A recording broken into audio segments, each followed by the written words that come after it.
Hi, good morning, good evening, whichever part of the world you are. Good afternoon too, and welcome to this broadcast, to this webinar on responsible testing in the era of digital transformation. My name is Diwakar Menon, and I'm going to be your host today as we go through this webinar with my colleague Raghu. Before we launch into the webinar, just a couple of things that I'd like to put out there. As a participant, you'll be on mute throughout the session. We expect the webinar to last about 45 minutes, give or take. We'll have time at the end for Q&A. Doesn't mean that you have to wait right until the end. You can always go to the control panel, click on a question, and type in your question and click send. You can do that at any time during the session. We'll try to answer all of them towards the end. If we cannot get to it, we'll probably email you separately with the responses. There will be a couple of polls and surveys during the course of the webinar, and hopefully you will participate and provide your feedback that we will share the responses with you. Okay, so enjoy. Like I said, I'm Diwakar. I head the QA and testing practice at Trigent. Been around till my hair ran out, and I coming into Trigent, I used to be a proponent of responsible testing, but having seen it work in Trigent, I have become all the more of a fan of what responsible testing is. Raghu, do you want to introduce yourself? Yeah, sure, Dev. Yeah, myself, Raghu Kiran. So I'm a Associate Director of Testing at Trigent. So I have over 15 years of experience.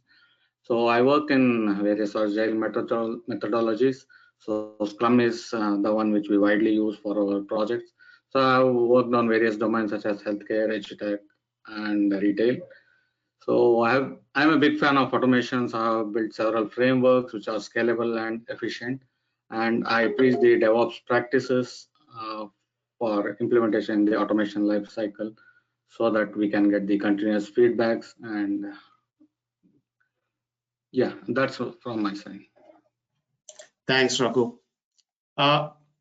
Just a couple of things on Trigent. Trigent, we've been around for about 25 years. A lot of our customers are long-standing customers. We are one of the leading enablers of digital transformation, both in software development and testing. Work across multiple types of different projects across IoT, blockchain, AI, mobile, web, cloud, whatever. Across multiple domains, banking, transportation, logistics, education, and high-tech and healthcare are some of the key sectors that we focus on. We are amongst the top 10 most admired companies to watch in 2020 and a top cloud consultant as far as Clutch is concerned. Find us there on Clutch. You can do that and check out our customer references. What makes us different? Like I said, we've been around for 25 years, so we've been deeply embedded in the software development space right from when the industry really took off. We build lasting customer relationships. Most of our customer engagements have been on for 5 years and more. We've focused a lot on building our own IP, be it frameworks, be it leveraging AI for test automation frameworks, or even for enhancing the value that we add to test. We have a presence both in the US, around the East Coast. You can find us in Boston. And our commitment is to deliver to business outcomes while retaining the practices of the philosophy of responsible testing. So in this webinar, what we're really going to cover is talk a bit about our approach and our philosophy of what we consider to be responsible testing, right? I mean, there's a lot of things that happen in testing. There's a lot of words that get said, but translating what a good individual or a good tester brings and industrializing it to a point where we can say that as a practice, we deliver it across to all of our customers. That's what we really are talking about here. And as we go through the webinar, you'll learn about the different facets of what we practice, what we espouse, and what we have put into practice for our customers. Raghu has been working across multiple different engagements will give us a practitioner's perspective of how it's been implemented across some of our customer engagements. Yeah. Okay, so I think the last 6 months, I used to keep saying 3 months, and 3 months stretched into 6, and have been fairly hectic, and it's been fairly transformational. I mean, digital transformation was happening. I think COVID's just taken it to the next level, right? In this new age, we're talking about how customers really want to experience the applications, the product, right? It's really about touchless, contactless, yet being in touch. It's about being able to have all of those experience across multiple different channels, be it the web, be it mobile, be it, and it has to be seamless across all of them, right? Enterprises are scared in an era where working from home or being at home exposes a lot of them in ways that they had never experienced before. So security becomes a big concern, and then comes the whole transformation that's happening because the technology and the architecture itself, right? We're moving towards serverless, we're moving towards containerization, we're moving towards AI ops and all of those architectures and technologies. And we have a complex SDLC landscape that we need to deal with.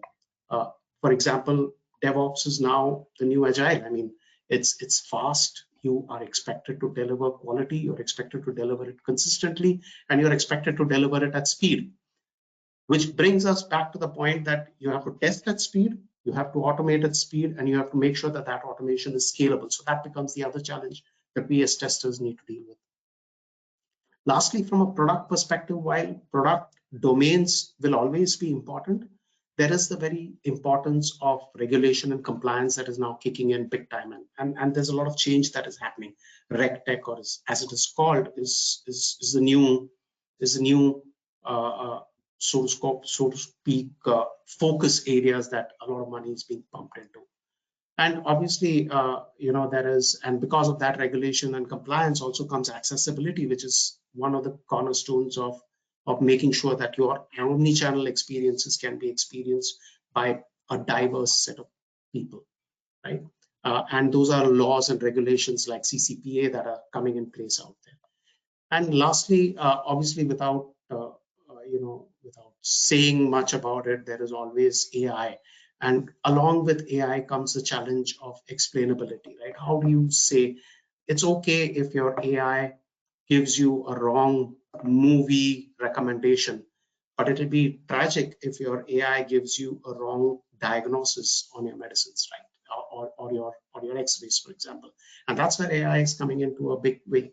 And without being able to explain how AI makes those decisions, those are the challenges that we as testers constantly face. Now, as testers, what I have noticed, right, those are the challenges that we talked about. Let's talk a little about responsibilities, right? Mostly when you go and look at, what the job market asks in terms of what testers' responsibilities are, you see a whole lot of, things around what you need to do. That means reviewing software requirements. And I've taken this from the web, one of those requirements or job postings that was there. You see what you need to do. It also tells you a little bit about what background you need to have. You need a comp science background, you need to have worked in a certain domain, etc. It talks somewhat about capabilities, in terms of either excellent communication skills, critical thinking skills, good organizational skills, etc. Right? So this is typically what responsibilities or requirements are expected from testers as such, right? Before we dive into the whole aspect of responsible testing, let me get your views, okay, in terms of what do you think responsible testing means to you, right? I'm launching this. The poll is open. We'll give you guys 30 seconds. Give you folks 30 seconds to do this. It's something that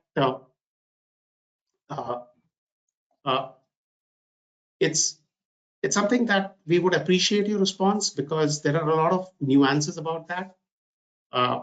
about what we think responsible testing really is.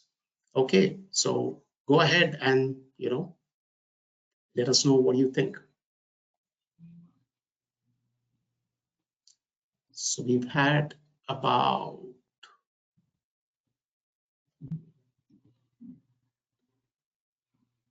yeah, we're still collecting responses.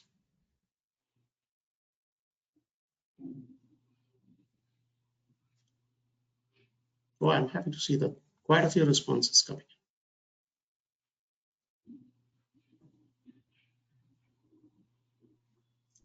All right, did most of y'all get it in? Hopefully, yes. Let's just give it another 2 seconds or 5 seconds, 3, 2, 1, and let's close that. And let me share the results while I see it out here, right? So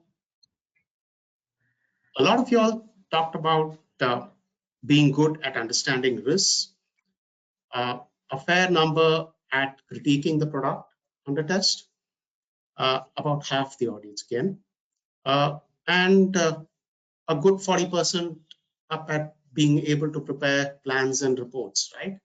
Now, all that is, yeah, kind of great. I think risk is probably one of those things that are right there on the agenda, right? And going back to what we in Trigent look for in a responsible tester, right? So when we talk about testing, we talk about it from two different perspectives. We talk about it from a multiplicity of perspectives, right? One, somebody who takes responsibility for the quality of testing that they do. It's really about putting your heels in, being able to inspect the product, so to speak, and be able to take responsibility for that quality of testing that you're, or the outcomes that you're providing.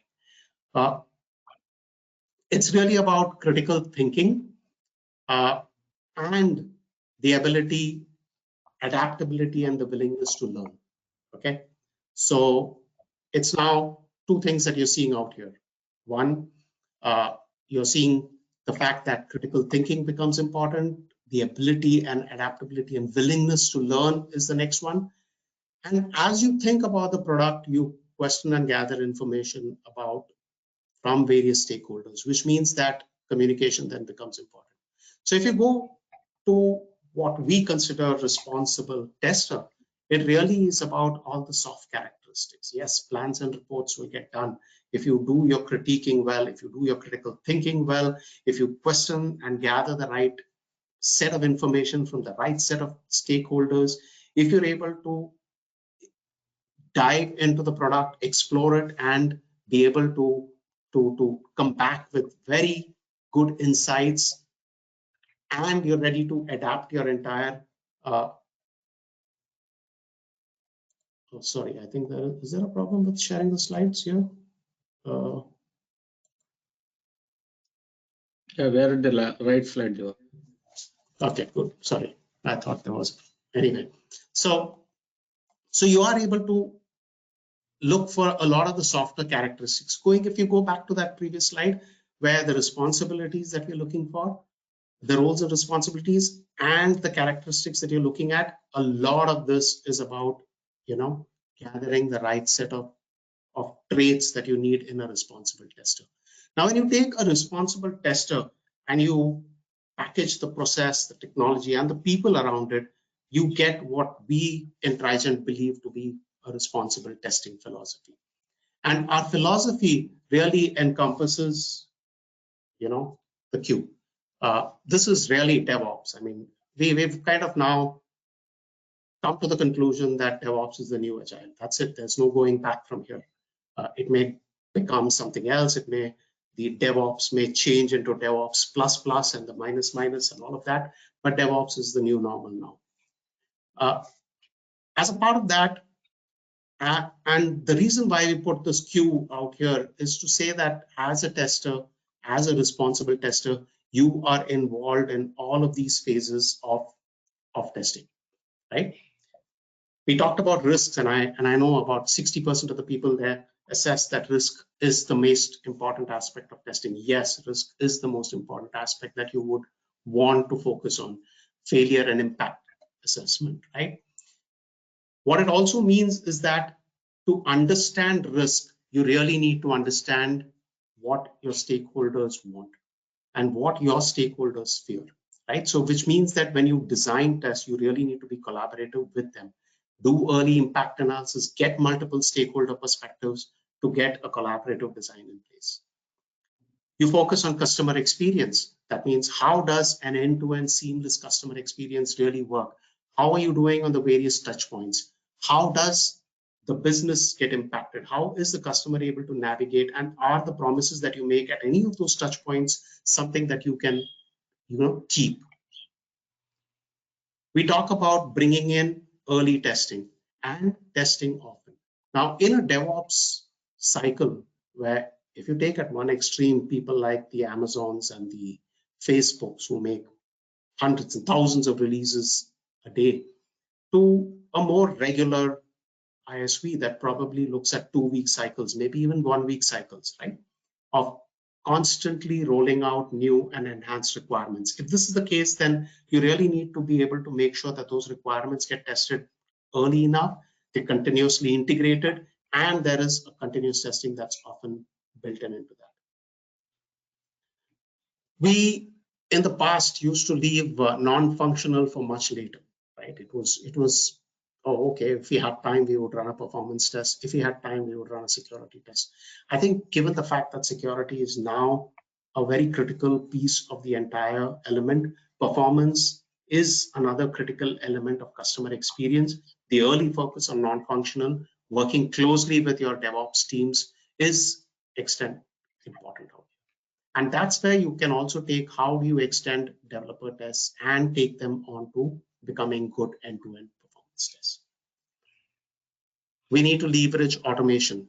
Things like, how do I make sure that if again, you have 2-week cycles of probably drops, you have maybe less frequent or more, something like 3 or 4 weeks or once in 4 weeks drops into production.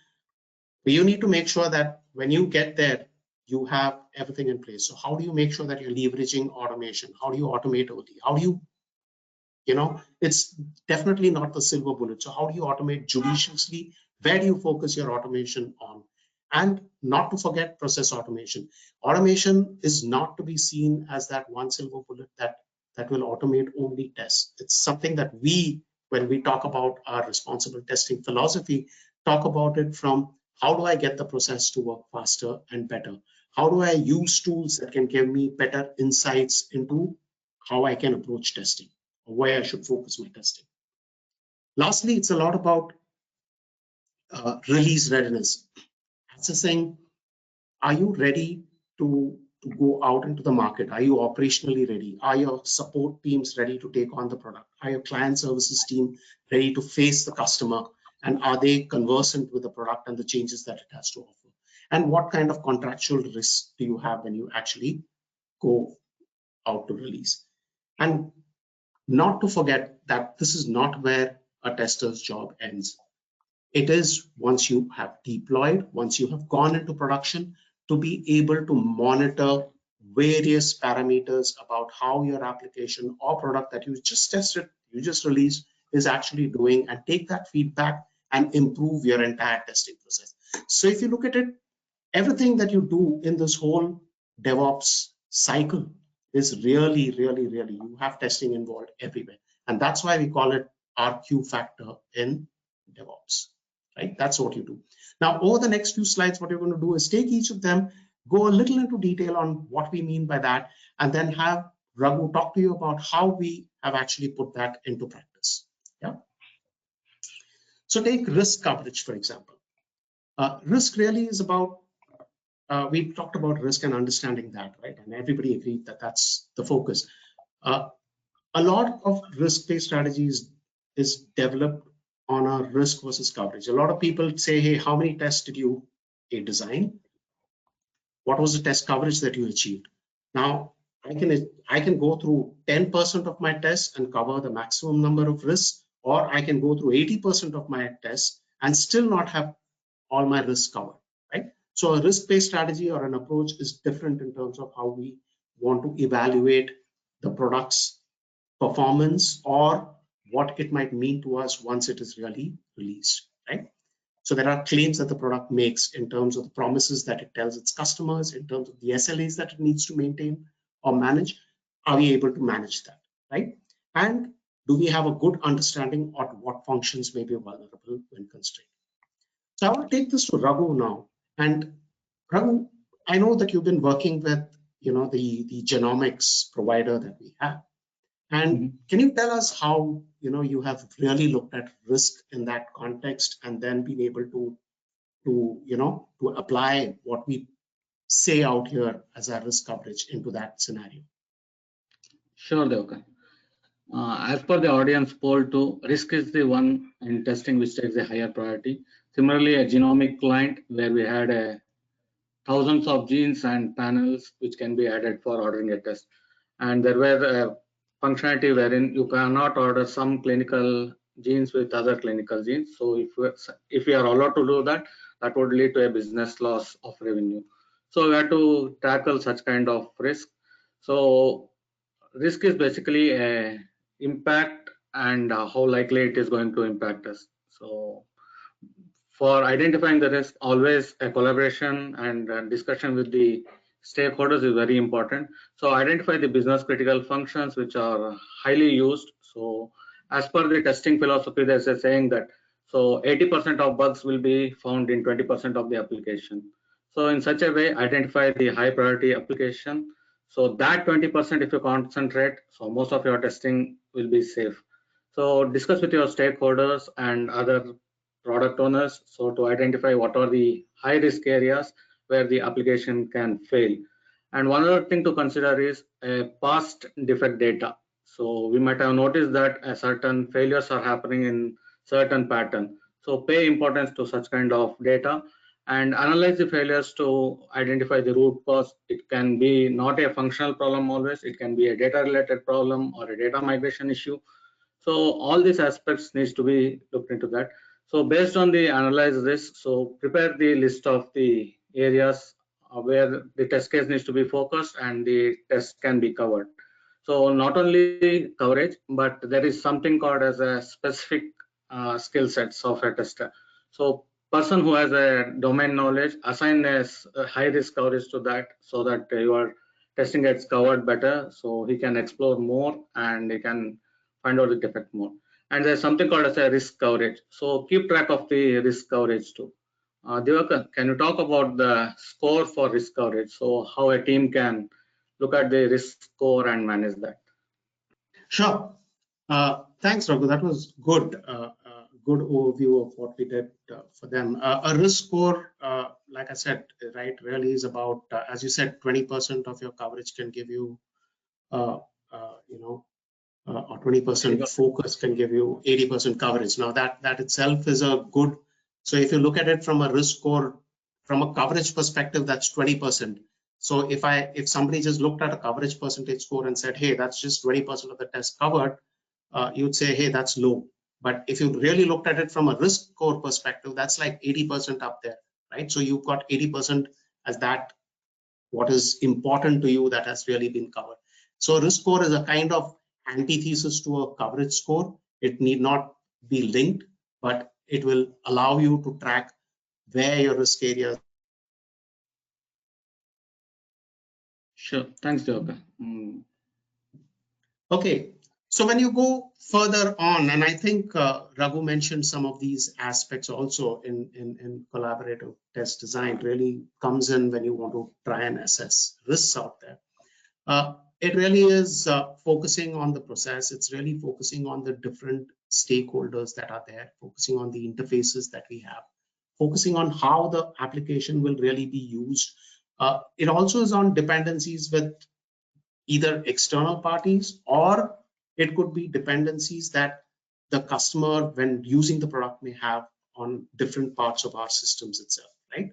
So it's about trying to make sure that we understand all of that, including understanding how people in support, people in client services will actually be involved once the product goes out to life, right? So that collaboration allows us to focus on what is important for each of the different stakeholders and then be able to design tests better. Raghu, We talked about the fact that with our visitor management system, for example, right? We talked about how we were working closely with their developers. Can you shed some light in terms of how our team collaborated effectively with all of the various stakeholders out there? Sure, Devkan. Yeah. For whole of the testing to be done in an excellent way, so collaboration is very important. Collaboration is not at one way, so there has to be a collaboration driver. So that is what we term him as a responsible tester. So he need to push across multiple area. He need to go to BA, he need to go to dev, he need to talk to DevOps. So he needs to collaborate with other people and find out the product features and the usage models. And along with collaboration, so he has to drive the product owners to write the test case in a common language where everybody can understand. If it is written in a requirement way, some people will understand, somebody may not understand. So for example, we can use a Gherkin language, which are just an English-like statement, so which everybody can understand easily and define the acceptance criteria in that way. And there's one other approach called model-based. So define the models and show the flows, which way the model runs through. So these things will make all the people involved make the requirement to be easily understood and ultimately focus on the end user test. So that's very important. So there can be many requirements, but ultimately what are the requirements that the end users will focus more. So get those information using with your collaboration skills with the product owners or your stakeholders, and ultimately collaboration with DevOps. So DevOps is the key thing, as Diwakar explained. So utilize the various DevOps tools available, so which will help us in providing the effective testing and the faster feedback. So we'll talk a little bit more on DevOps in upcoming. So this is the basic details on how to collaborate with the various stakeholders. Sure, Raghu, and I'm sure you can talk a little bit more when we come to automation and the ability to leverage AI for effective, uh, uh, focus areas also. So we'll talk about that when we come there. Right? Coming down to the fact that at the end of the day, it is really about customer experience, right? It is really about trying to understand the business flows. It's really about trying to understand how the customer or the user interacts with the system. What are the different types of users that will interact? How do they go about interacting? What are the touch points that they have? What promises do we make at those touch points? It's about getting real user data and trying to use that in a way that can allow us to simulate those customer touch points much before we go live. And Raghu, you want to throw some more light in terms of how we've done that with our healthcare platforms, etc.? Sure. Yeah, in general, so customer is king. The title itself mentions that. So all we do is for a customer. So ultimately what we do, a customer should be happy. So for customer to be happy, we have to test it like a customer. So that defines the responsibility. A tester should test the application as a customer.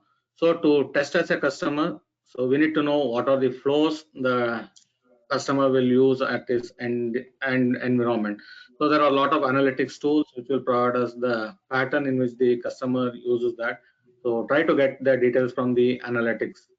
So that's one way. Apart from that, the applications are not single role. There are the applications which are always multi-role. It can be an admin, it can be a patient, it can be a physician, it can be the backend provider, it can be a back office users. So we have the ability to test using an admin user for all the roles, but never do that. So always get onto the specific roles, understand what features and what permissions or privileges are provided. So always test using that so that it will be the real customer experience. And one other important thing is always test using the anonymized production data, because the data or the test data may have, it may not have, it may not be bulge, or it may not have all the coverage. So try to use the production data, so it will give you the real user experience. So you might notice that your create user can work in 5 seconds in your environment, it may take 50 seconds in your client data. So always test using the plot data and understand the customer experience. That's Okay. from my side. Do you have any points to add on that? No, not really. I think you've kind of covered them out, and I'm also conscious about time. So yeah, we will come back to it in terms of how we. You did make a very interesting observation about the tools that can be used to actually analyze usage patterns of the application and how that can be an interesting insight. That's quite an interesting observation. Good. Right. Uh, Lastly, we've talked about testing, shifting left early into the development phase. What does that really mean? I mean, it means that when you talk about what developers do, right? And most testers that I speak to always come back and say, hey, yeah, but what developers do is unit tests. I think developers do a little more than unit tests. They create a lot of mocks. They create a lot of good stuff so that the unit tests can run effectively. What we need to do and we need to really look at as testers is really, and that's what our philosophy really advocates, is how can you take what developers do, extend that and go beyond that and make sure that that is not a wasted effort, or at least it is effort that is well constructed in the overall testing approach, right? And focus then on automation that can allow us to constantly run critical, important tests at different points in time, maybe multiple times a day, so that very quick feedback can be given back to development teams around this. Raghu, how was your experience with again going back to our genomics provider in terms of of some of the DevOps principles that were applied? Sure. Yeah, getting back to the projects, so we widely use Agile Scrum for most of the projects because that's where the frequent feedbacks and frequent implementation and frequent releases happen. So in my sense, so test early, test often. Test early means as soon as the requirement is defined and the story is assigned to a team, a developer should, the tester should be involved in those. So that's where in the planning meeting, so half of the issues are resolved. If they are resolved, then half of the work is done. So that's where the tester should involve early in the planning, and always think on the scenarios that are focused and talk to your product owners and think from the alternate flows. So there's a direct flow always defined in your acceptance criteria. Surely I know that there will be alternate flows. So discuss those in your planning meetings and find out all the alternate flows there. Along with that, always work with the developers. Developer write the unit test, but we can always work with developers and say what are the edge cases. So let them cover it with the unit test itself, so that we don't need to write the automation test, because unit test runs 10 times faster than automation test, and they run as quick as the build is deployed. So always collaborate with your developers and find out the edge cases for the unit test. And as we already spoke, CI/CD pipeline. So developer does a check-in, a build is done, your deploy checks are done, your automation regressions are done. So those needs to be done always to get the early feedback on the builds. And running frequent automations is also very important. So example, a nightly build. So you can run multiple regressions over a day, but a nightly build with the integrated build can uncover all the defects from the previous day so that we are safe on the next day. So these are some things which we use for our clients. So we made their because we are working on a multiple shifts. So the US client used to work in their day shift and we used to work in a night shift. And we had an extended night shift also wherein we test for them. So we had a continuous cycle. So continuous feedback for the development team was given and it was effectively done. Very interesting. And I think it's good that you mentioned the early collaboration, right? And I've seen that the teams that have really implemented good, whether, I mean, it doesn't matter now that with COVID, etc., everybody is distributed. So, but if you have that good amount of overlap with your customer, with your dev teams, with your product owner teams, that to participate very actively in those planning meetings, that so much more improves the quality of tests that you do. Right. Yeah, thanks. Sure. Again, the early focus on non-functional testing. I know that this is something which is like, oh, we'll do it when we get time, to now taking a lot of center stage. The good thing is that there are lots of tools that allow you to do very quick assessments, if not a complete assessments, right? There are automated security testing tools, for example, that give you a sense of vulnerabilities. If you do, code review tools that give you leakage issues that highlight all of that. Now, those are no substitute for running a good security test or a good security analysis of your product, but they are early warnings that you can get that give you a sense of where your product is really headed, including the focus on localization and performance testing early on itself. Raghu, tell us what it means, what it has meant for our engagements. Take us through some of that. Sure. Yeah, this is a very interesting topic. So in most of the implementation, always the functional requirements are read, the stories are tested, and they are approved, and it's said done. So let's assume after 10 sprints, the product is done, and then we look back on the non-functional testing. So it's a disaster. So an application can run fine for 10 users, but if you just enhance it for 15 users, it may fail. So the other point may be compatibility. It can run fine on Google Chrome. It can crash on Firefox or Internet Explorer. So always the customer may not be knowing that we need to do the non-functional testing at the beginning. They think it will work, but it's always a responsibility of a tester to focus the product owners or whoever the customer is there. So let's focus something on the non-functional testing too. So whenever we have the non-functional testing, so it's like a complete suite. So application functionality works fine. So as I said, the performance is one important thing. So it can work for one user. If there's a concurrent load, it can fail. So let's do a sprint on sprint improvement on the performance. So we need to do a trial run for 20 users. If it works fine, then raise it to 40, raise it to 50. If it fails, do a sprint on sprint increment so that we don't have disaster at the end. So also response time is very important. So a functionality may work fine, but if it's responding in 50 seconds, no user will be happy. So define your KPIs for your performance, load, and stress testing. So ensure that those priorities are met on your sprint cycle. So apart from that, as the Yokan mentioned, localization is one important thing. So now the applications is not just used in one place, it's used accessed all over the world. So there will be a lot of localization requirements. So think of that in the first so that the implementation becomes easier. So if you think of localization at the end, there may be a huge dev effort. So we need to think of those. And one other thing is we have different kind of users with different disabilities. So accessibility testing plays an important role there. So always have some scope allocated to accessibility testing. So variety of the users are covered. And one other thing I want to focus is on the security violation.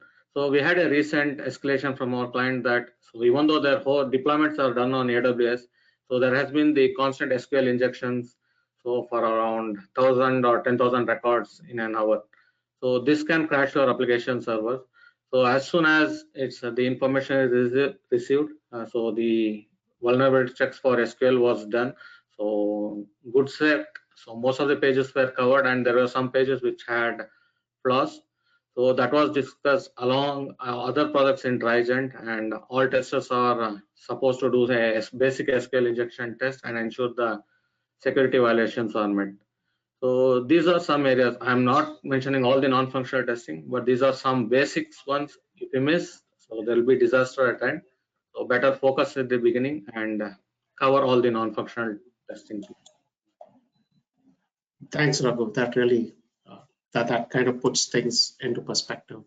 And okay, so going on to automation, right? I mean, there is so much hype about automation. There is so much that people keep saying, hey, we have to automate every day. People measure automation by the amount of coverage that is achieved,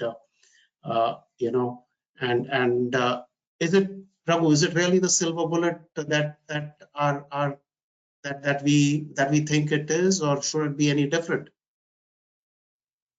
Definitely automation is not a silver bullet. People think if you automate, it's done. So if you automate 1,000 test cases, which doesn't catch bugs, the automation is of no use. So we have to leverage automation judiciously. I know automation is for test coverage, but if you cover unneeded flows, it's of waste of time. So always, as per the test pyramid, at the base is always unit test. So have most of your automated test at the unit test level. And also, if your automation test suite runs for hours and hours, it's of no use. So wherever possible, use your API along with the UI integration. So that's where you can drastically reduce the time. Creating a user from a UI takes around 1 minute, whereas in API it can be done in 2 seconds. So possible wherever, use your API integration test, and always write once, test in multiple configurations. That should be the mantra. So don't write a separate test for a browser configuration or a OS configuration. So your test should be something like write once, execute anywhere. So I'm a big fan of automation, so I don't want my scripts to be written for different combinations. So other thing important to consider is parallel and distributed executions. So distribute as much as possible. You have on-demand instances. So spin an instance, run your test, and shut down the instance. So that all the tasks can be run in parallel. And finally, always design your end-to-end integration test. Don't write it in a smaller piece. So suppose if you are creating a order, so it has to get onto back office, then it has to get onto reporting flow, then it has to get onto lab processing. So cover all of your flows in a single test. I don't say that write hundreds of tests to cover this flow, but there should be a couple of flows which covers your entire life cycle. So that way, if you execute those, you will be sure that your integration across the application is fine. And finally, the CI/CD process. There are lots of tools available in each phase of CI/CD process. Utilize them judiciously, and that will surely enable your testing. So Raghu, we also talked about how we have, I know before this webinar we were talking, and we were talking about how AI is getting used, and not just for, in terms of the front end and etc., but it can help us in the analysis itself, right? It can help us in terms of how we select tests for execution. It helps us in our internal projects to automatically route tickets to the right people depending upon the nature of the ticket itself, right? That saves a lot of tasks that we at least used to do of who should the allocation, or who should what defect go to. So those are things that, sorry, yeah. And we have multiple implementation of we are experimenting that. So whenever you are recording something, so we record multiple locators. So if locator A fails, they automatically it should pick the locator B. If locator B fails, it should try with locator C. So these are some things which we use AI. And one other thing is the impact analysis. So code should be able, if a certain portion of code is changed, so we should be able to find out what are the tests relevant to that and trigger the execution automatically. So we are experimenting with some of these capabilities. So surely AI plays an important role, and it will certainly raise the automation to the good extent. Definitely, it's one of those new fangled. I mean, it's not yet mature, but I think it has a fair amount of potential to be helping us. Good.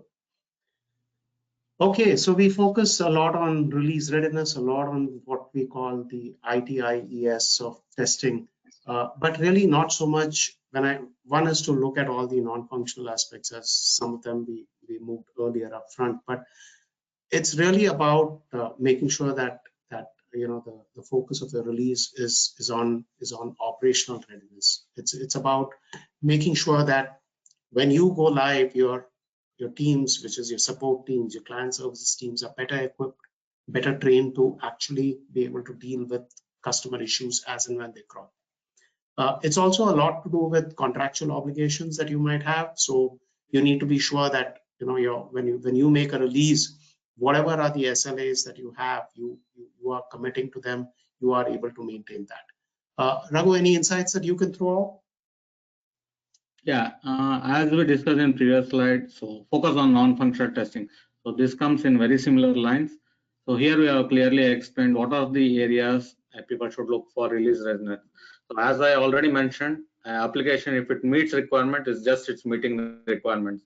So to really ensure the application is ready for the release, So look at from beginning. So review all the outstanding issues and ensure the product is stable enough. So product doesn't behave differently in different scenarios. And always look at the showstopper or the critical defects.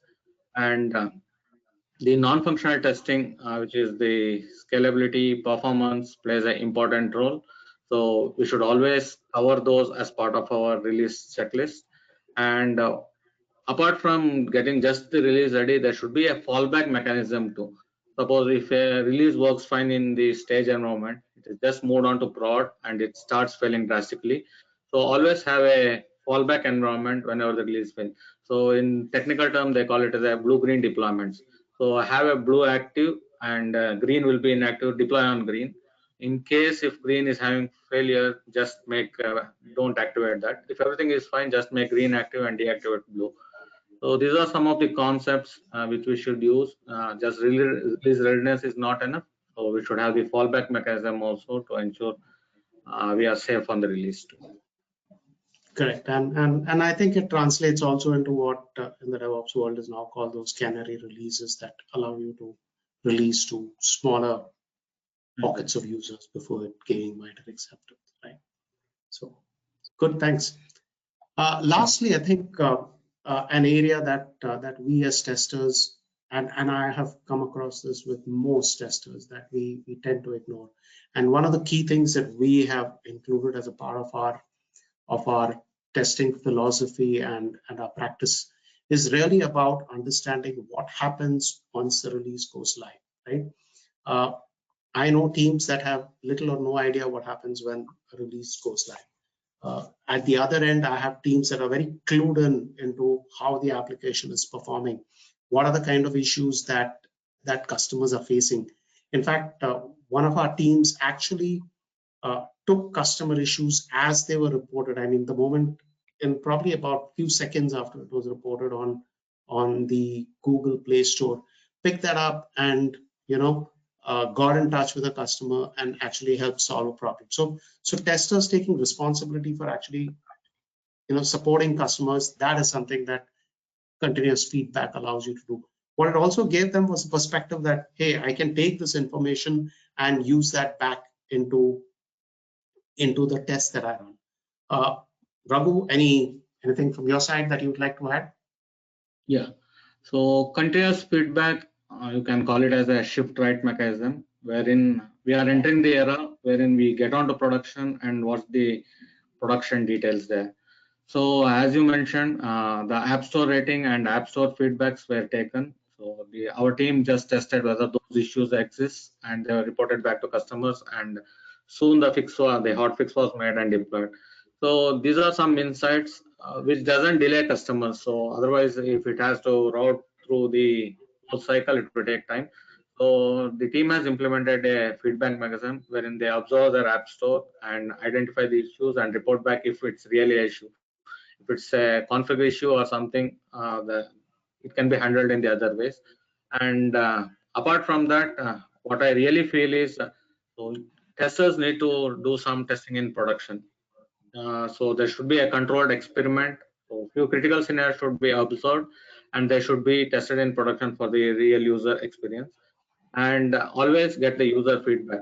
So there will be some users will be giving the feedback. So collect those feedbacks and we can translate them into the technical and the business terms and understand that flow. And there are a lot of log information and server metrics available. So there's a tool called Splunk, which will help us to review the logs from production. So review your logs, understand what is the pattern, what is the failure, and there's a server metrics. So you can identify at what time the server load gets into peak and what time the user bounds are increasing. So what is the flow where the transaction gets to the higher usage of CPU or a memory. So such kind of mechanism will help us to get back where the application is logging. Are there any profiling issues? Are there any memory leaks? So testers really look into these aspects and provide the information to the dev or the product owners. So surely this will help them address as part of the sprints, and that's the continuous feedback what I mean.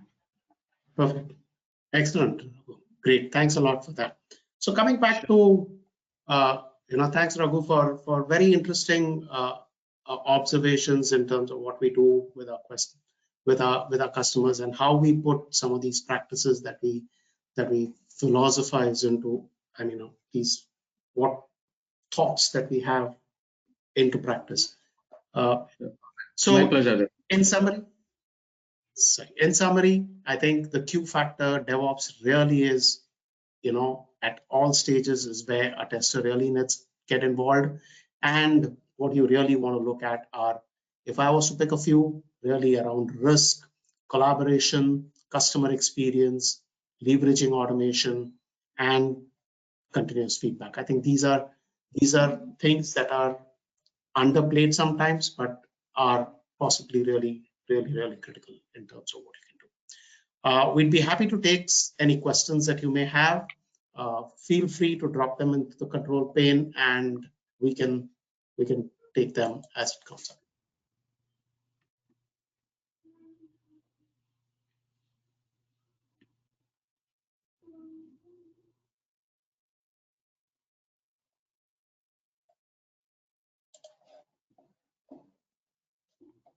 Okay.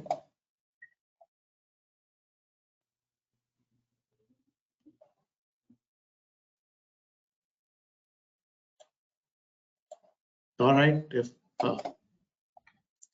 feel free to type in your questions. Is a responsible tester born or made? Raghu, what do you think? Responsible, yeah, I think responsibility is a responsibility of tester. He is born already, but he needs to be made responsible for himself. See, all testers are there. If they think they are a testers, it's not his job. As I mentioned, they have to look at each stakeholders, make each stakeholders aware that this is where we need to look at. So that's my thinking. So providing focus to other stakeholders is a job of a responsible tester, not just testing. Yeah, and I think just to add on to what you're saying, I think most people think about approach testing as, okay. I mean, I've heard people that he's an okay tester, he's a poor tester, or he's a good tester. It's something that can be learned. It's not that everybody is a bad tester or should be a bad tester. And I think the right approaches, the right skills, the right approach to testing, and that's what we package in what we call the responsible testing approach, would make somebody a better tester and still better as they progress, right? Okay, we have another one. How does test-driven design or test-driven development fit into your philosophy? Raghu, any thoughts on that? Yeah, so as I already mentioned, test-driven development is a very good use case for responsive testing. So we testers define the requirements. So we write the test on how the application should behave. So this is a good approach where we can talk to multiple stakeholders. So understand what are the possible flows and design tests as per that and give it out to developers. And when the developers, they start implementing, we can give ideas on the unit tests and the edge cases also, as I mentioned. So this fits well into the responsibility testing. That's what I say. Deokar, you can share more thoughts. Yeah, in fact, just to extend your line of thought out there, right? It's to take. Let's take an example of one of the partners that we're working with, right? Which is a model-based testing tool. Now, technically, a model-based testing tool really enhances collaboration. It talks about how your business process should really work, and as testers, you get to add to to those various routes, because you can imagine the routes the application needs to take depending upon the data that it needs to have. So as requirements are being thought of, you are actually creating test routes which developers are then realizing that these are the ones that they really need to code for, and taking that as an input back. What you gain as using those tools is the fact that you get a good model that everybody agrees on is the right approach. You get a set of tests that can technically be auto-generated, which is what these tools help do, and you then can take that to fruition. So a good way to look at it is, you're really working, all of your teams are sitting down and working to that extent on the other side. Okay. So that's one. I hope it answered your question. If there is anything, please let us know, right? Lastly, we have one question. Can you explain a case study where responsible testing has led to quantifiable outcomes? I think I'll take that one. Very, very interestingly, where in one of our healthcare providers examples, right? I mean, majorly an app that does that provides for a lot of scenarios that patients can deal with to help them recover from their illnesses, etc. Now, one of the key things that we have looked at is how that App Store rating has really changed over the period of time, and that is really something that has changed drastically from somewhere in early 4s to 4.9 on the App Store. Now that is a very quantifiable outcome. People love the product. People are very pleased with that. The number of positive responses that people using the product have is very is a lot there. So a 4.9 rating consistently over a period of time, that is what I really call a quantifiable outcome. I trust that answers. So, okay. Any more questions? If not, I think we have kind of exceeded this by possibly another 5 minutes. But if there are any questions, please feel free to reach out to us. You can reach us at sales@trigent.com or info@trigent.com. Feel free to reach out and we'd be happy to support. Thank you. Thanks, Raghu. I appreciate the time that you have taken with your great insights. Thank you. Thanks a lot. Yeah. Thanks, everyone. Thanks for your time. Thank you. Good. Have a nice day. Have a nice weekend. Have a good day.